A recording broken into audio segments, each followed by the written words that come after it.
Good morning! For today's vlog nga, ang share ko sa inyo ay ang ulam namin kagabi. Malakas kasi ang ulan kagabi at kapag maulan nga naman ay talagang nakakatamad naman na lumabas at mamalengke. Buti na nga lang at biglang bumating si ate, ang pinsan naman ni Papa B. Basang-basa nga siya ng ulan at may dala siyang karne, pata daw to at ang gusto niya nga ay gawin ko dong kare-kare. At dahil nga meron naman talaga akong mga stock dito na pwedeng pang kare-kare at meron din siyang ibang ricados na dala ay gagawin ko na. So pagkarating niya nga ay hinugasan ko na muna ng maigi itong mga dala niyang karne. Saka ko naman ipa-pressure cooker.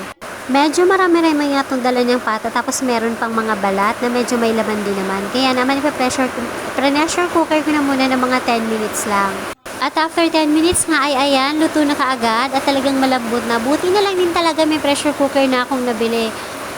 At ang lakas pa rin nga ng ulan dito sa amin pero okay lang yan, may natural background ng aking video, chas. At dito nga, tuwang-tuwa talaga ako dahil ang lambot na nga ng pata at mabilis na lang itong lutuin.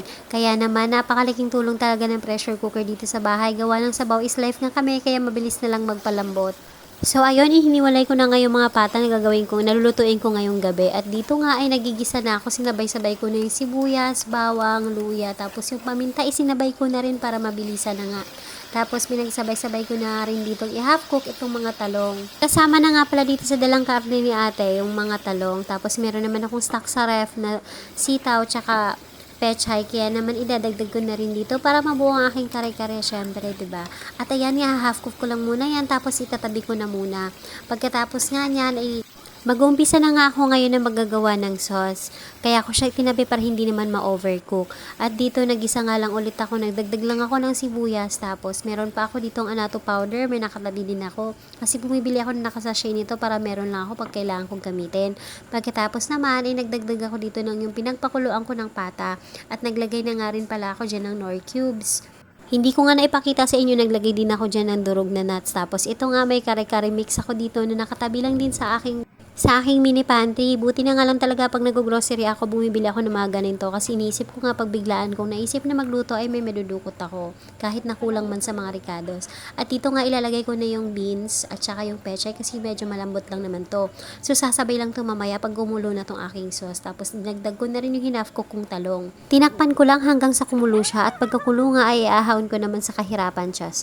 Iahon ko naman sa init itong aking mga nilagay na gulay katulad ng pechay, beans, saka yung talong para hindi naman sila ma-overcook. Habang ginagawa nga to ay aking mga itlogan nagkukumpulan na sa aking likuran dahil naaamoy na talaga nila ang bango ng sauce na ginawa ko para sa aking kare-kare ngayong gabi. At ayan pa, nadagdagan pa na ng gulay na napakamakulay naman talaga. Hindi naman sa pangmamayagbang pero ang aking mga itlogan dito sa bahay ay talaga naman pakahilig sa gulay.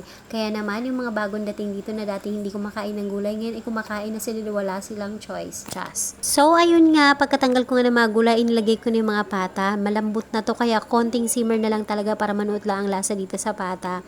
Ay okay na kaagad. Pagkatapos naman hinalo-halo ko lang ng kaunti at mamaya-maya nga ay isa-serve ko na yan. Pero tinakpan ko muna sandali hanggang sa kubulo lang siya ng kaunti. At nilagay ko na rin yung mga gulay para pagbukas ko, tsadang. O diba ang arte, napakasarap niyan. O diba napakasarap nito sa taglamig tapos laging handa nga ako. Kaya meron din akong stock dito na Barrio Fiesta na bagoong na spicy sa gata.